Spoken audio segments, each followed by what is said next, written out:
Olá pessoal, sou Ismael Morim, sejam muito bem-vindos a mais um programa aqui do nosso podcast Unai. Eu estou tendo o prazer de receber aqui hoje o José Carlos Barros.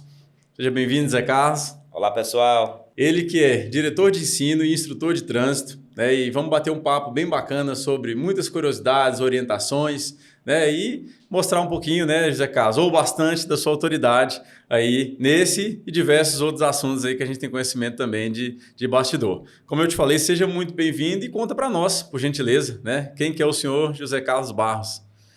Olá Ismael, primeiramente quero agradecer pelo espaço, né, de participar desse quadro que já virou fenômeno, né, a nível Unai, região, quiçá Brasil, pelo excelente trabalho que vocês estão fazendo. Eu tenho acompanhado, já passou muita gente extraordinária por aqui, contando aí histórias de superação, empreendedorismo, a forma de como superou momentos difíceis na vida.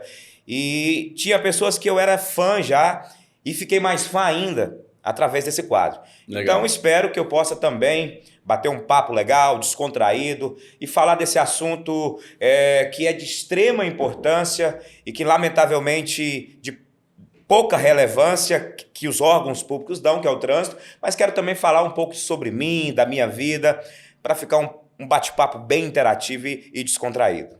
Maravilha. Então, vamos começar pelo começo, né? Conta para nós um pouquinho, assim, da sua história, da sua trajetória, dos seus estudos, né? Você tem livro publicado, você tem, né, outros também na fila para poder fazer, enfim, trabalhou de diversos áreas e segmentos, né? Conta do começo, vamos começar do começo, né? Vamos lá. Em relação aos seus estudos, o que te chamou a atenção, o que te fez, né, chegar hoje nessa área como referência? Conta um pouquinho para a gente conhecer melhor você.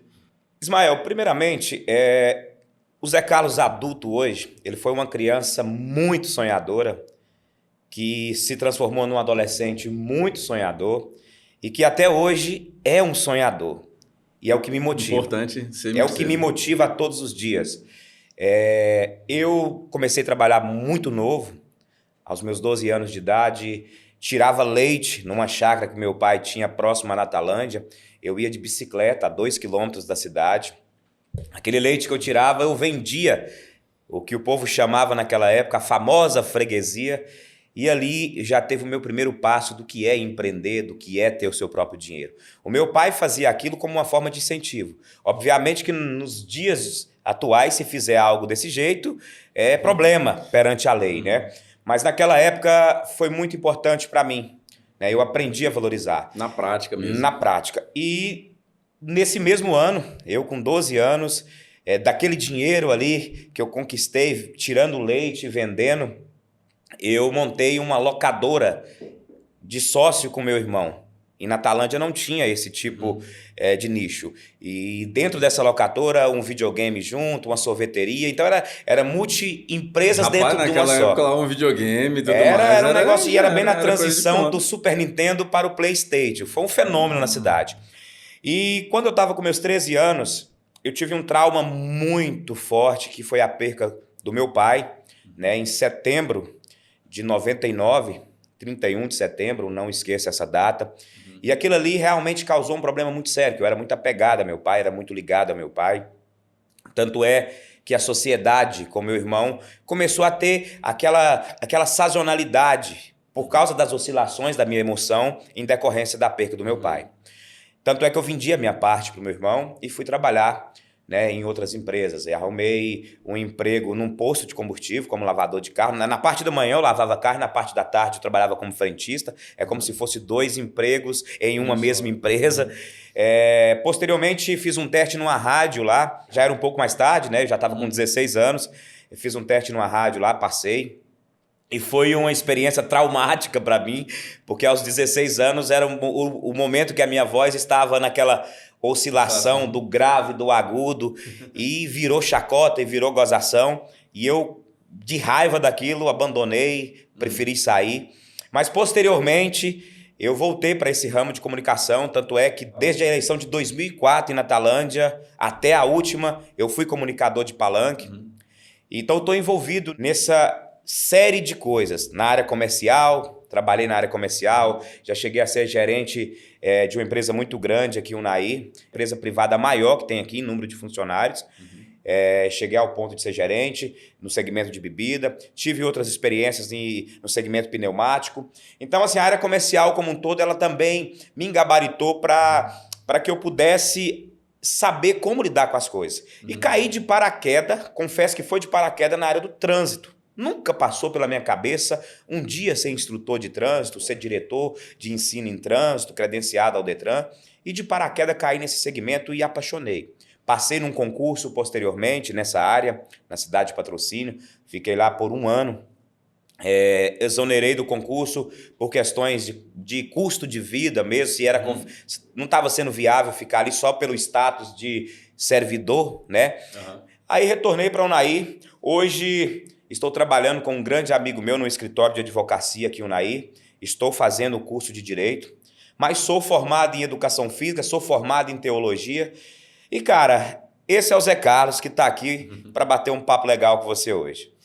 Bom demais, Zé Carlos. Na área do trânsito, porque assim, eu até contextualizar um pouquinho aqui, que eu acho muito interessante, isso aí faz parte do que a gente tem conseguido fazer aqui, né, no trabalho. Certo. A gente já recebeu aqui uns segmentos, uns nichos assim, que são bem curiosos, que assim, quando a pessoa fala, a gente tem uma noção bem melhor da dimensão da coisa, né?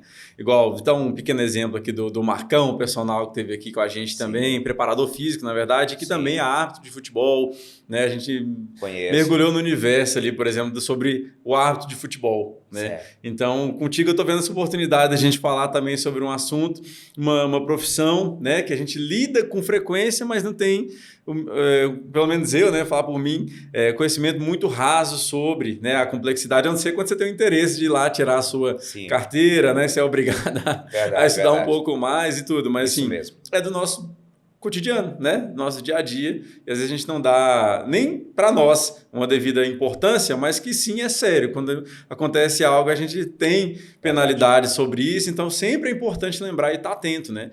Então, sobre esse tópico em especial, já vamos, se você puder, a gente já entrar um pouquinho mais nele aí para trazer um pouquinho desse bastidor para quem está assistindo a gente também ter esse despertar da importância também, né? Sobre esse tópico. Sem dúvida.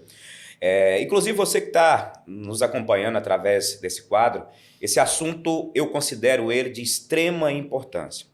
Como eu introduzi no início, que é dado pouca relevância, principalmente pelos órgãos públicos. O trânsito hoje, eu até estou publicando o meu 2º livro, intitulado como Trânsito, o ambiente mais conturbado da sociedade moderna. Quando eu coloquei esse título, foi para dar uma despertada na mente das pessoas que nós estamos todos os dias em um ambiente e a gente não dá muita relevância para ele. Não estou falando só de números de acidentes, de números de óbitos em decorrência desses acidentes, mas em tudo que envolve esse cenário chamado trânsito. Eu considero o ambiente mais conturbado da sociedade moderna pelo seguinte: ali tem a junção de todas as classes sociais. É aonde que vai ter, digamos que o cara mais rico da cidade batendo no seu carro de quase 1 milhão, como aquele que nem carro para andar tem, mas está ali na sua bicicleta. E todos têm o direito de ir e vir. E não só o Unai, como qualquer outra cidade do Brasil, poucas pessoas dão relevância ao trânsito. Trânsito, Ismael, se a gente for fazer uma retrospectiva dos últimos 5 anos e tabular em média de óbitos em acidentes de trânsito, você fica pasmo. A gente fica ligado na estatística quando ela chega, assim, acontece alguma coisa que chama mais atenção, principalmente cidade interior, né? Fica sabendo ali, mas é isso, né? A gente convive, como eu também citei aqui, e não dá, como você falou, a devida importância. Sobre esses dados, esses números, assim, o que te chama mais atenção que vale a pena a gente puxar a orelha? O que me chama atenção, inclusive, eu tenho certeza que gestores públicos, pessoas ligadas à área de trânsito, em secretarias de trânsito, ou que seja nas cidades que o trânsito não é municipalizado, mas que cuida dessa pasta, tinha que entender essa pasta como um problema de saúde pública. Por quê? Hoje o trânsito ele mata mais do que a AIDS, mais do que o câncer, mais do que a dengue. Perdeu apenas para as doenças cardiovasculares no ano passado, e somando as 3, infarto, angina e AVC. Somando as 3 ele perdeu, porque se fosse distribuir por doença, o trânsito tinha ocupado o primeiro lugar do ranking. E isso é preocupante. Em 2022, no mês de maio, o Senado, vendo a quantidade de acidentes que já tinham ocorrido de janeiro até maio, eles contrataram uma equipe para fazer uma pesquisa de estimativa, para estimar quantas pessoas poderiam morrer em acidente de trânsito naquele ano. A pesquisa apontou que morreria em 2022 média de 45 mil pessoas. Caramba. Dados do DPVAT, o seguro obrigatório lá que indeniza, né, as pessoas que se acidentam, apontou 34.640. Mas dados do Observatório Nacional do Trânsito apontou 44.720. Quase próximo à estimativa feita pelo Senado. Aí você me pergunta, José Carlos, mas por que essa discrepância entre dados do DPVAT com dados do Observatório? DPVAT só consegue tabular depois que alguém dá entrada no seguro. Que aciona, né? Que aciona o seguro. Então, digamos lá que uma pessoa envolve no acidente, vem a óbito, a família daquela pessoa vai lá e dá entrada ao seguro para requisitar o seguro. Aí é contabilizado esse dado. O observatório não. Ele contabiliza por certidão de óbito que é sinalizada que foi em decorrência do acidente de trânsito. Então, se a gente for analisar, e o que me deixa mais preocupado é que esses números não vêm em tela, não vem no jornal, não vem na rádio, não vem nas audiências públicas das secretarias. Isso me indigna. Eu faço uma comparação que nas minhas palestras, nos meus treinamentos, eu nunca deixei de fazer isso, essa comparação, porque eu acho ela muito importante. A dengue, que inclusive eu passei por ela agora há pouco tempo, que é um problema seríssimo, é mencionada diariamente. Não deixe pneu para não ter água parada, não deixe lata velha, não sei o que, etc e tal. Trabalhei na Tailândia como secretário de Esportes, Turismo e Cultura, mobilizava todas as secretarias da prefeitura em prol de combate ao mosquito. O que a dengue leva para matar em 30 anos, o trânsito mata em 1. Aí. Assim, a gente sabe que existe, que acontece, né? E todos são importantes, né? A dengue e todos. Sim. Mas quando você joga dados estatísticos, né? Quando você ilustra assim com números, igual você está fazendo aí, já dá aquela assustada a mais, né? Então, na sua opinião, te falta mais campanhas, talvez nesse ponto, né? Igual de faz números, com a dengue. De realidade mesmo, né? Para as pessoas se tocarem mais. Justamente. Para ter mais uma conscientização, porque o ser humano ele precisa ter acesso a algumas informações traumáticas para conscientizar. Por exemplo, quantas pessoas que morrem por dia, quantas pessoas que morrem por hora em acidente de trânsito, quantos motociclistas morrem, pedestres. Então, o trânsito ele é um ambiente que precisa de um cuidado mais especial. Algo que, lamentavelmente, não está tendo por parte do poder público. Aí vem aquela pergunta, Zé Carlos, por que será? Cara, eu até evito responder esse tipo de pergunta, porque eu sei que eu posso estar cutucando na ferida de algo que eu não quero. Isso não me desrespeita. O meu papel no trânsito é de conscientizar o condutor, o usuário do trânsito. Para mim, a questão política, a questão de montadoras, empresas que fabricam veículo, isso não me interessa. Mas que é algo que me incomoda, sim.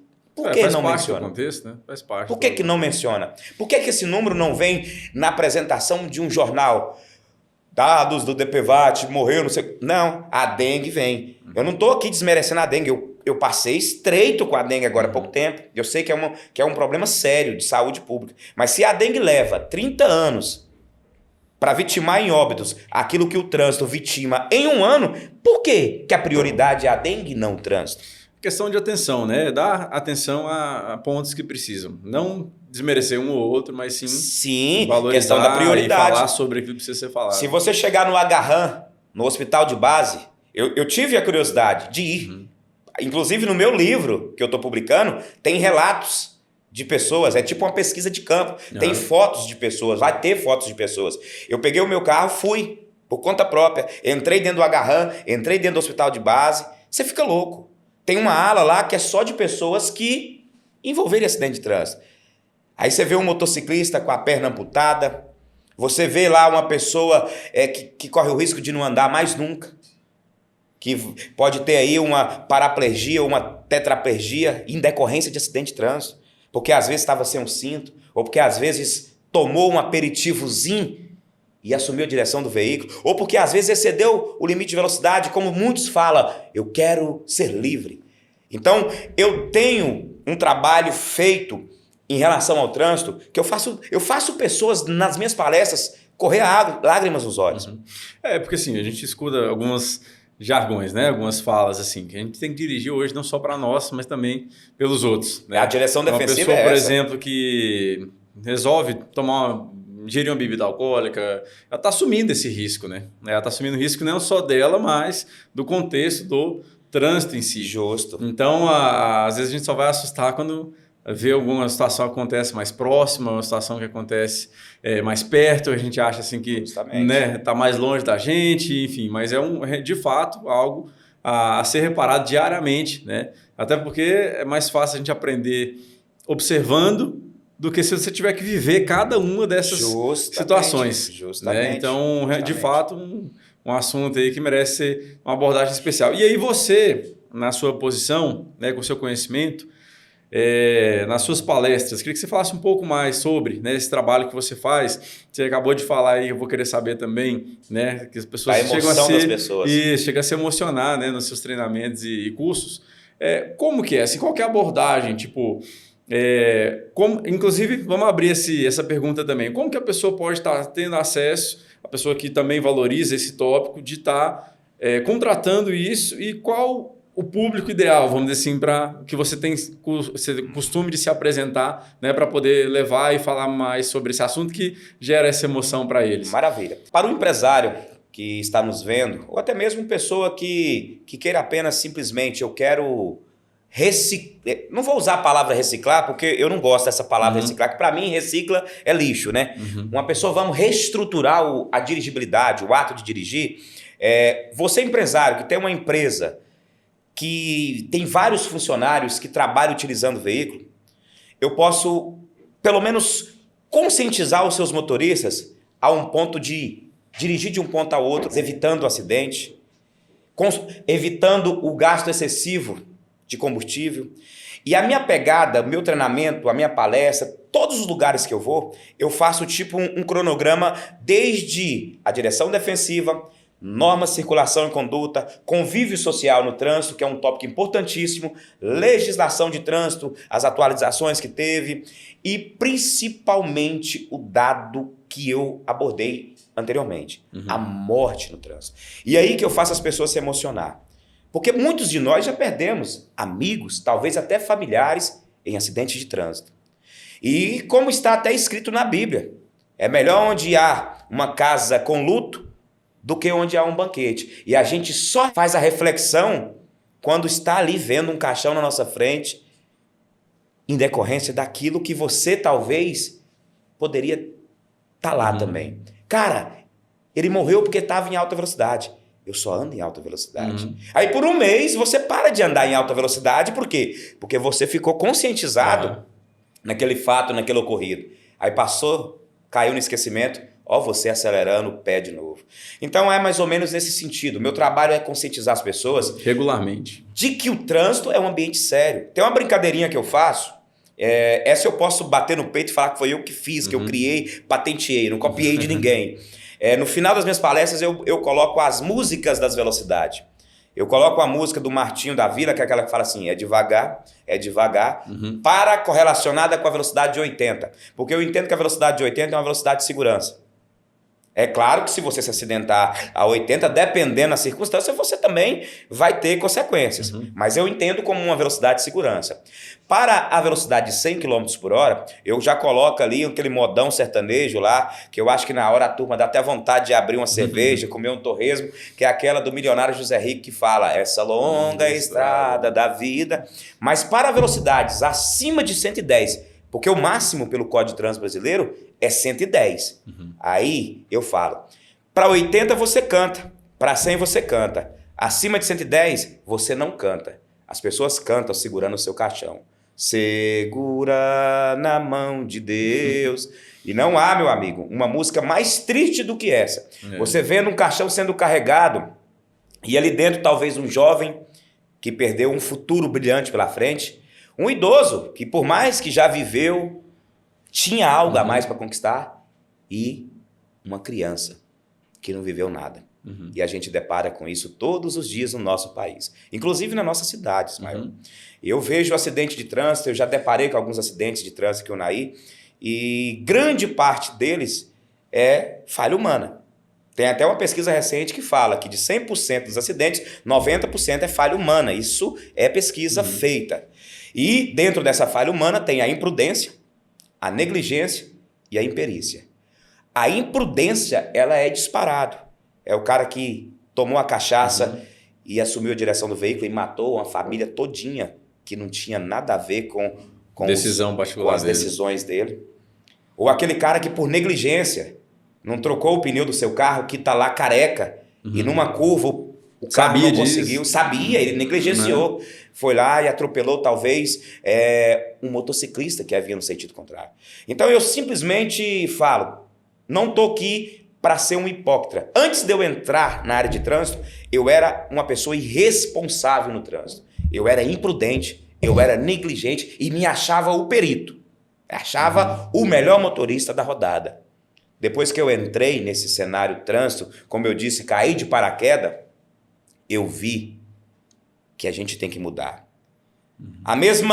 O mesmo veículo, eu posso fazer isso, eu posso fazer um teste com você, Ismael. Fala assim, Ismael, você no seu carro e eu no meu a Paracatu. Você vai a 140 e eu vou a 80, que é a velocidade que a via lá tá limitando. A diferença de tempo que você vai chegar na minha frente é minúscula pelo risco que você está correndo. Você fala, Zé Carlos, mas não tem como. Aquele cálculo da física lá, velocidade média, espaço percorrido, não vai bater. Você vai encontrar no caminho um veículo que não vai ser fácil de ultrapassar ele. Você vai encontrar algum tipo de obstáculo, um animal. Eu não. Eu vou estar ali numa linha flat, sem muita interferência. Você chega em Paracatu, minutos depois, eu estaciono. Então, tem gente que quer chegar rápido, que quer chegar no seu local de trabalho, não quer atrasar. Nós vivemos numa sociedade muito acelerada. As pessoas estão no nível do steady state, do estresse, da ansiedade, da depressão, e quer descontar isso no ambiente mais conturbado da sociedade moderna, que se chama trânsito. Eu trabalho em um local que fica a 2 quilômetros da minha casa. Eu tenho que iniciar lá às 8.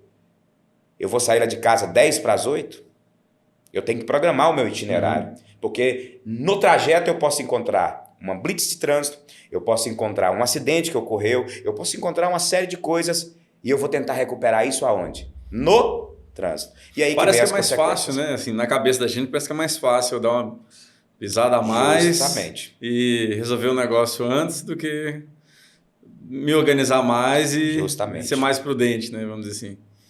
É um ambiente que não é fácil de mudar o cenário, mas o primeiro passo tem que partir do poder público.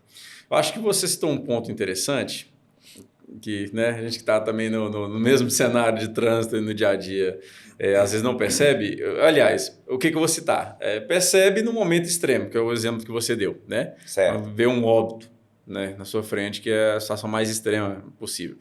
E igual você falou, mantém ali durante um período isso em mente, até reflete sobre várias coisas ali, mas depois esquece de novo. Na sua opinião, seria uma situação de trabalhar com regularidade essa informação, né? Trazendo à tona, igual você citou, mais os números, igual você falou, né? Realmente martelar, falar mais sobre o assunto, igual a gente está fazendo aqui agora, por exemplo, mas em outros veículos de comunicação também, no dia a dia, nas empresas. Eu te falo para você que trânsito tinha que virar grade curricular na escola. Interessante. Na realidade, há essa possibilidade. O Observatório Nacional de Trânsito, juntamente com alguns senadores e deputados, já viram a possibilidade de tentar aprovar isso, para o trânsito tornar grade curricular na escola. O que acontece? A criança hoje, ela influencia demais os seus pais. Eu dei uma palestra para mais de 100 crianças em patrocínio. Foi uma farra, foi um negócio tremendo. E aí eu encontrava alguns pais que, no decorrer ali, a gente foi criando uma amizade, um vínculo. Falava assim, Zé Carlos, você pode parar de dar palestra na escola do meu filho, que quando eu saio e esqueço de pôr o cinto, eu não aguento. Ou quando eu saio e abro uma latinha de cerveja, eu não aguento. Então, talvez, se colocar como grade curricular na escola e começar a macetar isso na cabeça do seu filho, na base. Filho, na base, ele vai incomodar o pai ou a mãe quando estiver agindo de forma errada. Então, na minha opinião, não só a mídia, não só os canais de comunicação, mas a escola fazer esse papel. Tanto é que na lei tem escrito que do dia 18 a 25 de setembro, que é a Semana Nacional do Trânsito, é obrigatório em todas as escolas, em rede municipal e em rede estadual, fazer uma campanha da Semana Nacional do Trânsito. Aí eu te pergunto, do dia 18 e 25, vai em algumas escolas para você ver o que está acontecendo. Esses dias já está todo mundo mais ligado. Né? Não, tem umas que não cumprem. Ah, você fala nem tem umas que não cumprem. Não vê a importância real da situação. E é lei. Está tipificado na lei do dia 18 a 25 de setembro, Semana Nacional do Trânsito. Você que gosta de estatística, só de curiosidade mesmo, assim, tem algum número, estatística que conscientiza, pelo menos naquela semana, alguma baixa disso? Sim.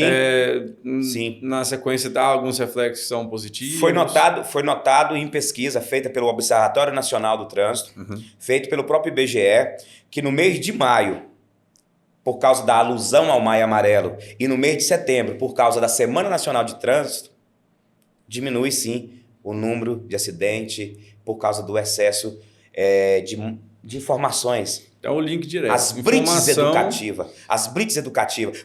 Você abordar uma pessoa em blitz educativa e falar assim, meu amigo, tá aqui um panfletinho para você ler e refletir. Aí o cara faz aquela reflexão e começa.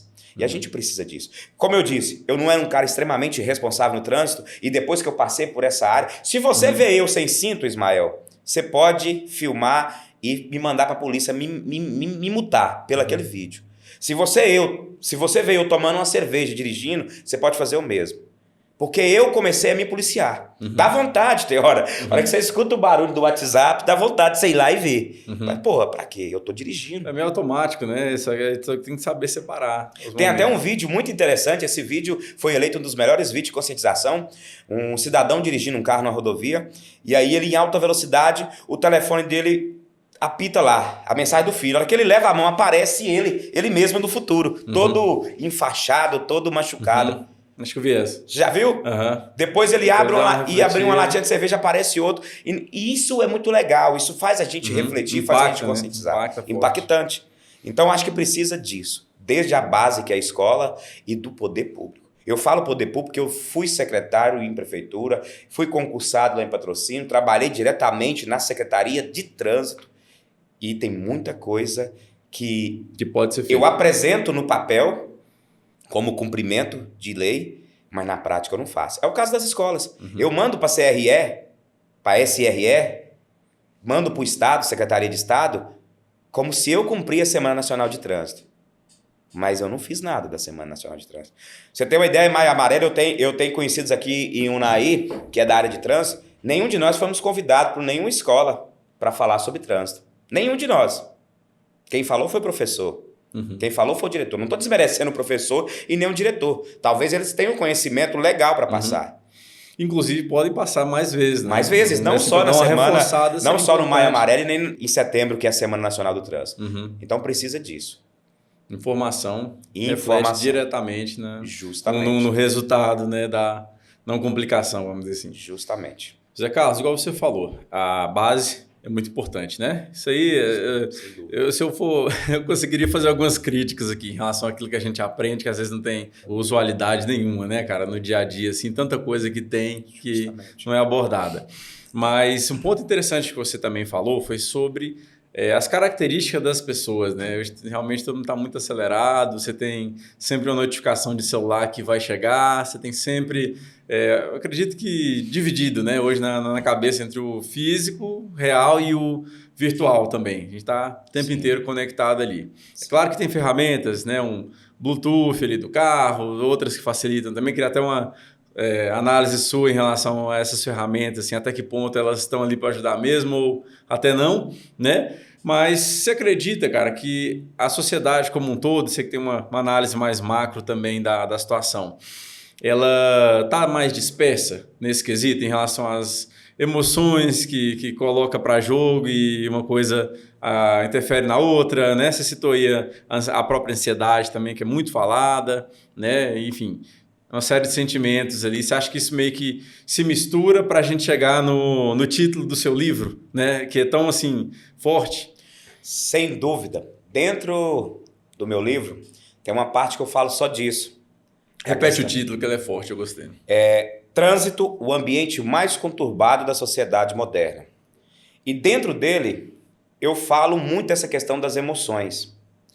Depois da pandemia, Ismael, depois dessa pandemia da Covid-19, as pessoas, eu não sei se foi a apreensão, a preocupação diante de tanta perca, diante de segurança, enfim, de tudo que aconteceu e que não é nem legal a gente ficar lembrando.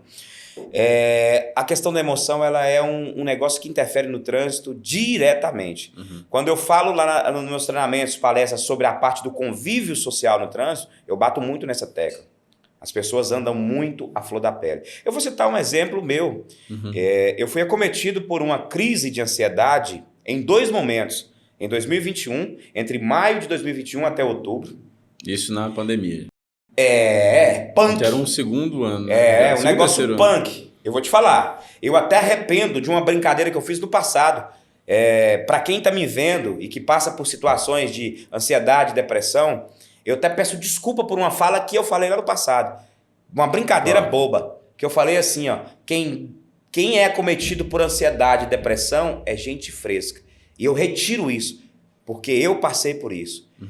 Eu tive uma crise tremenda, ao ponto de ter que fazer terapia com psicólogo, com psicanalista, ao ponto de ser medicado, algo que eu nunca queria.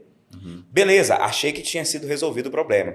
Em 2022, ano passado, por incrível que pareça, de maio de novo, parecendo que o gatilho estava ali no mês de maio, até setembro, um mês antes de 2021, aí foi pior. Aí o negócio foi tenso. Não só ansiedade, eu fui acometido por uma depressão ao ponto de chegar quase profunda. 2021 foi ansiedade. Foi só ansiedade. E aí, 2022, isso é diagnóstico médico. Né? E em 2022, além da ansiedade, porque pelos que os especialistas falam, a pessoa que tem uma ansiedade muito elevada, o que acontece? Ela gasta tanta energia que vai chegar um ponto que ela se deprime. Então, transformou numa depressão que eu não queria sair de casa. Eu queria ficar só dentro de casa, abandonei tudo, apertava definitivamente o botão do foda-se, estava preocupado com nada. Mas graças a Deus, mudei meus pensamentos, o que mais, eu vou falar por mim, que cada caso é um caso, né? A gente não tem que entrar em profundidade nisso, porque cada pessoa tem o seu perfil, tem sua raiz de problema, sua raiz traumática. No meu caso específico, eu entendi que era crença limitante. Eu tinha umas crenças limitantes muito bom falar sobre que fazia com que eu desistisse de prosseguir. Esse livro que eu publiquei recente, desde 2008 era para mim ter publicado ele. Que tipo de crença limitante? Eu achava que o dinheiro era a raiz de todos os males, que... Igual aquele versículo bíblico, né?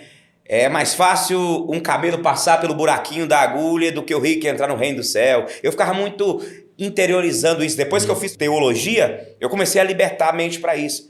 Eu falei, tem muitas interpretações bíblicas que são criadas por um ser humano que nem nunca leu a Bíblia. Ele adapta aquilo para a realidade dele. E essas relacionadas ao dinheiro me limitava. Tudo que eu tentava parece que eu não prosperava, porque eu carregava que dinheiro fazia mal, que dinheiro... Hoje eu já quebrei esse mal. E dinheiro faz bem. Para você que tem essa crença, pode ter certeza que dinheiro faz bem. Ele vai te dar um conforto, vai te dar um conforto para sua família, você vai andar num carro melhor, você vai morar numa casa melhor. E não adianta com aquela preocupação de falar assim, eu prefiro ganhar pouquinho do que andar preocupado. Você vai andar mais preocupado ganhando pouquinho, porque vai vir dívida acumulando. E essas crenças me jogaram aí numa depressão. E graças a Deus, tenho muita fé em Deus, eu me libertei desse mal. Até porque igual, né, a gente tem plena consciência disso aí, que situações como ansiedade, depressão, ela não tem classe social, né? Definida. Então, se você for taxar por isso ou aquilo, justamente, né, vai cair na por isso que eu falei que não dá para aprofundar que... muito. Mas no meu caso, por exemplo, foi uma crença limitante. Não só eu, como as pessoas os profissionais que me acompanharam, que eu fiz tratamento com hipnoterapeuta, fiz trabalho de hipnose, de regressão. Não tenho vergonha nenhuma de falar que eu tive depressão, não tenho. Importante, e toda pessoa que estiver passando por esse problema e que me conhece, pode mandar mensagem que o que eu puder ajudar, eu ajudo. Porque é um negócio terrível. E já passou coisa absurda na minha cabeça que quando eu lembro, eu falo, caramba, que negócio é esse? E hoje, graças a Deus, irmão, eu tô a fim de decolar, eu tô a fim de colocar meus projetos para rodar, os meus sonhos lá de criança, de adolescente que eu sempre tive, para caminhar. Do que limitar a mente de algo que, você não é capaz... você é isso, você é um... É como se fosse aquele desenho lá do Pluto, que chega o anjinho no ouvido e fala, vai lá, aí vem o capetinha, vai não! É mais ou menos isso que acontece na mente do ser humano. Infelizmente é isso. E o que foi o gatilho? Assim, porque para chegar a essa situação, né, juntando vários fatores que levam, mas o que foi o que tirou? Que você, fora, né, o acompanhamento que você teve e tudo mais, que teve alguma coisa assim que você falou assim, não, peraí, isso aqui foi um estalo que, peraí, eu vou aprofundar mais nessa linha aqui, eu vou dar uma atenção especial nisso aqui que vai me ajudar e que te ajudou a sair desses momentos. Por incrível que pareça, com todos os profissionais que eu fiz tratamento, o gatilho principal foi o trauma da morte do meu pai. Eu tinha meus 13 anos, conforme eu mencionei no início, e eu meio que senti uma culpa, que eu poderia ter feito algo para não deixar ele infartar e morrer.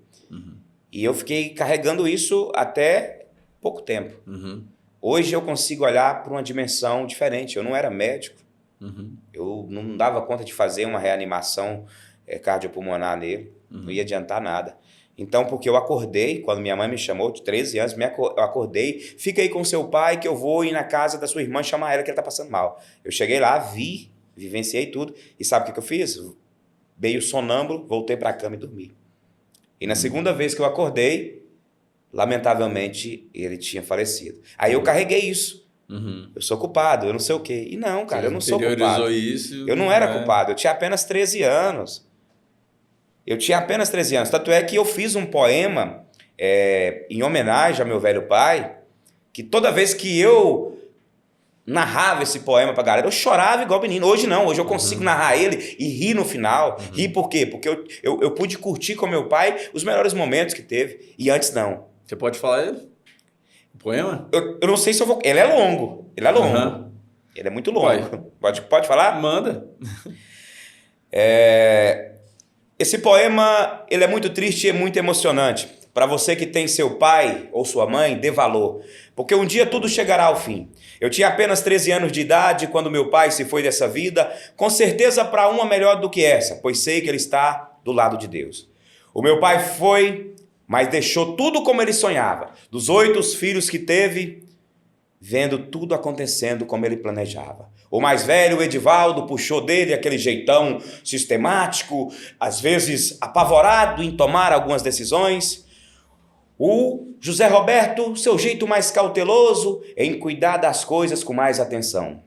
O Edenevaldo, o seu jeito bruto, até falamos que é o rústico da família, porque puxou o jeito do papai. O Emivaldo, não sei se é porque policial, puxou do meu pai o jeito de autoridade, de querer às vezes ser o que manda na família, mas sempre pensando no bem de todos. E meu pai também deixou 3 lindas meninas, a mais velha a Emilene, a Exilene e a Emirene. Ambas até parecidas uma com a outra nos seus comportamentos.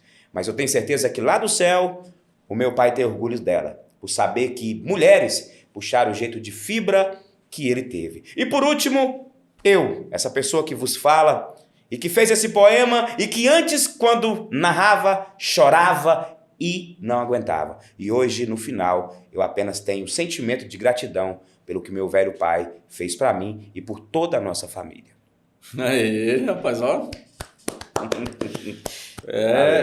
Você fez ele pós esse período que você viveu? Eu fiz ele, 1 ano depois que meu pai morreu. Ah, então foi bem, Nathan. Foi recente. Pô, então ajudou a resgatar, né? Sim, essas só atividades. que esse poema, ele era como se fosse um gatilho da minha emoção. Toda vez que eu narrava esse poema, eu chorava, mas chorava muito. Esse finalzinho você incluiu depois. Esse finalzinho foi depois. Depois dessa reestrutura neural, dessa nova ressignificação. É importante você voltar nele, inclusive, para, né, concluir aí. Eu fiz um trabalho legal com psicólogos, terapeuta, psicanalista, e a gente entrou muito nessa raiz desse problema, que era o trauma com a morte do meu pai. Mas também teve vários outros traumas, assim, pequenos, não comparados igual a este. Mas, cara, essa questão de ansiedade e depressão só tem um recado a dizer. Para você que está me ouvindo aí, e que se algum dia passou por algum problema de deprimir, de querer afastar do mundo, de querer distanciar das pessoas, procure um profissional, não se envergonhe.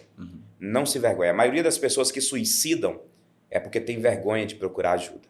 Esse é o recado que eu posso passar e contribuir. Legal. E você comentou, né, que foi comentou não, né? Foi analisado e com a sua participação de chegar que foi esse um grande gatilho. E de sair da situação da depressão mesmo e da ansiedade, assim. Você se apegou a alguma coisa que te ajudou? Sim. Os próprios profissionais te orientaram? Sim. Eu, por ser profissional de educação física, a primeira coisa foi a atividade física. Para mim, é o melhor remédio. Tanto para a prevenção de qualquer doença psicossomática, como auxílio de tratamento delas. Eu tava correndo 10 quilômetros. E aquilo para mim, eu tava jogando tudo por terra mesmo. Tava jogando tudo por terra. E além da atividade física, a questão espiritual. A questão de você entender que existe um ser supremo. Né? Independente a crença de quem está nos ouvindo, se a pessoa crê ou não, esse aspecto espiritual, ele conta muito. Cara, Deus, ele te ouve, ele te atende e ele te restaura. E eu sinceramente, não falando de igreja, mas dentro do meu quarto, às vezes ali com a portinha trancada, eu ajoelhava e falava assim, por que eu estou passando por isso? O que eu fiz que eu estou passando por isso? E, na realidade, eu demorei a entender que a minha mente, as minhas crenças limitantes, os meus traumas, que fez eu entrar nesse poço, que para muitos, lamentavelmente, é um poço sem saída, sem fim. Lamentavelmente.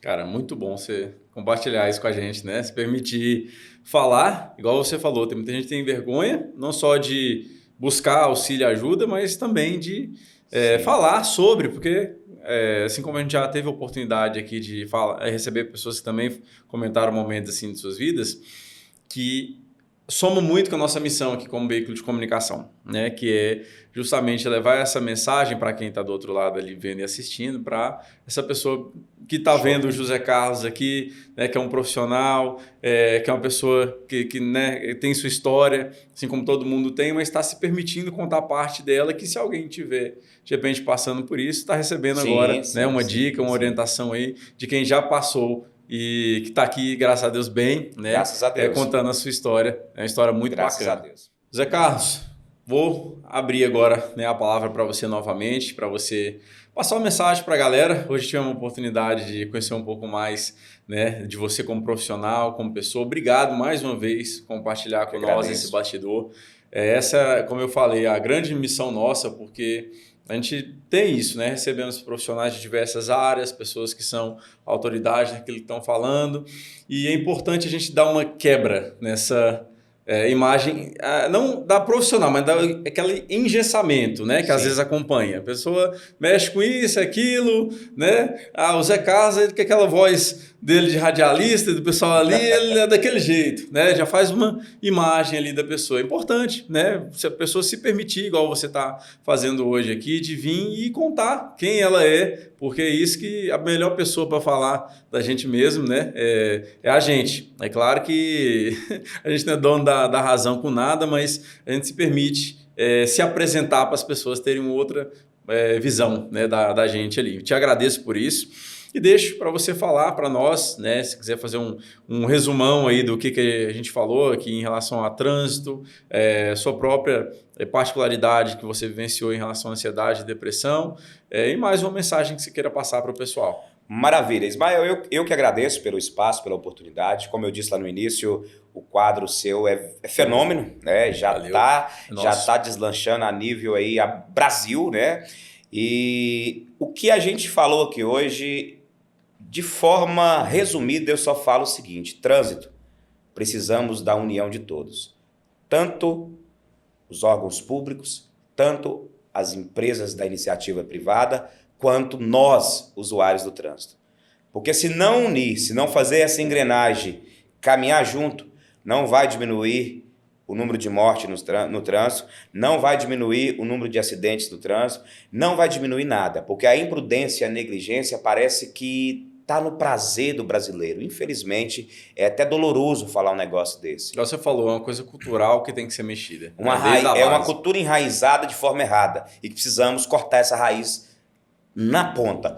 E já em relação, de forma que nem planejada a gente entrou nesse assunto, né, que foi sobre o problema terrível que eu tive de ansiedade e depressão, eu digo que tudo tem uma saída. Então, para aqueles que estão passando por esse momento, cada um tem o seu momento, cada um tem o seu problema, mas tem cura. Tem cura. Não desiste não desanima não, porque Deus deu a vida que eu considero o bem mais precioso que a gente tem. E tem pessoas que tiram por falta de um apoio ou por falta de ouvir alguém que já passou por situações parecidas. Então, para você que estiver passando por uma simples crise de ansiedade ou que já esteja acometido por uma depressão profunda, não desanima não. Não desacredite de você. Nunca coloque você como uma pessoa que não consegue, que é frágil, que é insuficiente. Você consegue, você é capaz. Todos nós temos um propósito de vida. Maravilha, te agradeço demais por eu que agradeço. A gente aqui, né, de ter por tudo, né? Quem sabe a primeira de muitas, né? Para a gente poder estar batendo um papo aqui e levando essa informação. Quem sabe a gente pode fazer o lançamento do meu livro aqui. Também, né? Uma opção, né? Outro livro, né, já tem publicado, é interessante citar. E vamos aproveitar para falar justamente disso aí, né? Cita para nós aqui sobre os seus livros, como que a pessoa faz para ter acesso a eles e ao seu trabalho também, né?